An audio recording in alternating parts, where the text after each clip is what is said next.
ओं सदाशिवसमारंभां व्यासशंकरमध्यमां अस्मदाचार्यपर्यन्तां వందే గురుపరంపరాం జ్యోతిషశాస్త్రాన్ని భావితరాల వారికి ప్రసాదించిన ఋషుల యొక్క పాదపద్మాలకి నమస్కారం చేసుకుంటూ అలాగే నాకు ఈ జ్యోతిష విద్యను నేర్పిన గురువర్యులు జ్యోతిష బ్రహ్మ కీర్తిశేషులు శ్రీ ఈరంకి సూర్యనారాయణమూర్తి గారు సూర్యశ్రీ దైవజ్ఞ గారి యొక్క పాదపద్మాలకి నమస్కారం చేసుకుంటూ ఓం శ్రీ మహాగణాధిపతి నమః శ్రీ గురుభ్యో నమః హరి ఓం.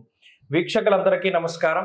కర్కాటక రాశి వారికి ఈ వారం సాధారణమైనటువంటి గ్రహస్థితే గోచరిస్తూ ఉన్నది.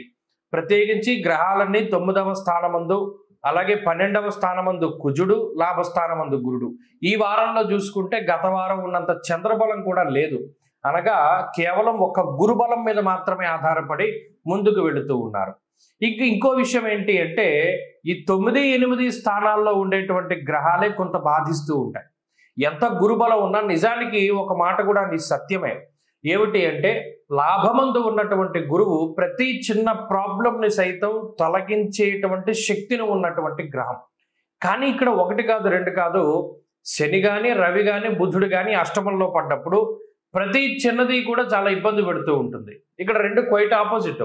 ప్రతి చిన్నదాన్ని ఆయన తగ్గిస్తాడు, ప్రతి చిన్న విషయం చాలా పెద్దదిగా కనబడుతూ ఉంటుంది. అందువల్ల ఏంటంటే వీటికి అంతర్యుద్ధం అన్నమాట. అందుకనే మిశ్రమం అన్నాను. నిజానికి ఏదైనా ఒక పని మొదలు పెట్టండి, ఇవాళ నుండి మనం వాకింగ్ చేయాలి, ఇంత దూరం నడవాలి అని పెట్టుకుంటారు. దానికి సగం దూరం వెళ్ళేసరికి ఏదో ఫోన్ అర్జెంటుగా మీకు ఫోన్ వస్తుంది, ఆ పని వదిలిపెట్టి వెళ్ళిపోతారు. ఇంకా తర్వాత రోజు నుండి ఆ పని ముట్టుకుందామంటే అవ్వదు. ఇలాగే ఉంటుంది ప్రతి పరిస్థితిలో.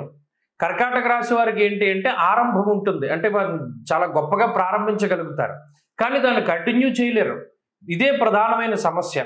అటు ఉద్యోగంలో కానీ వ్యాపారంలో కానీ కొన్ని కీలకమైనటువంటి నిర్ణయాలు తీసుకున్నప్పుడు వాటి మీద నిలబడడానికి, అంటే మీరు నిలబడాలనే ఉంటుంది, కానీ అక్కడ పరిస్థితులు సహకరించకపోవడం వల్ల అవి ఇతను లేకపోతే ఈమె ఇలా చేస్తా అన్నారు కదా, ఇప్పుడు చాలా ప్రగల్భాలు పడ్డారు కదా, మరి ఇప్పుడేంటి ఇలా చేశారు అని ఒక రకమైనటువంటి. అందుకనే కర్కాటక రాశి వారికి ఏంటి అంటే మీరు నిర్ణయం తీసుకోండి, కానీ అది ఎవరికి చెప్పకండి.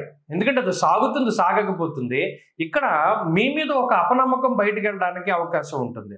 అందువల్ల ఏదైనా ఒక మీరు డెసిజన్ తీసుకున్నారు, అది మీలోనే అట్టే పెట్టుకోండి, ఎవరికి చెప్పొద్దు. తద్వారా ఏంటంటే కొంత మానసిక ప్రశాంతత ఉంటుంది. అలాగే ఈ వారంలో ఆర్థిక ఆరోగ్య పరిస్థితులు, కుటుంబ పరిస్థితులు గత వారం మాదిరిగానే సాధారణంగా ఉన్నాయి. అయితే ఈ వారం కొంత పని ఒత్తిడి ఎక్కువగా కనబడుతూ ఉన్నది. ఉద్యోగ మార్పు లాంటివి ఏమీ కనబడడం లేదు. వ్యాపార పరంగా కూడా కొంత మిశ్రమమైనటువంటి వాతావరణం ఉంటుంది. పై అధికారులతోటి, కుటుంబ సభ్యులతోటి కొంత వాళ్ళు చెప్పేది వినడానికి ప్రయత్నం చేయండి, అన్ని సమస్యలు తగ్గుముఖం పడతాయి. కర్కాటక రాశి వారి వారం మరింత అనుకూలమైనటువంటి ఫలితాలు సాధించడానికై దక్షిణామూర్తి యొక్క ఆరాధన చేయడం చెప్పదగినటువంటి సూచన. ఈ వారంలో కలిసి వచ్చేటువంటి రోజు గురువారంగా చెప్పవచ్చును. అదృష్ట సంఖ్య 6, అదృష్ట వర్ణము పసుపు రంగు. తదుపరి సింహరాశి.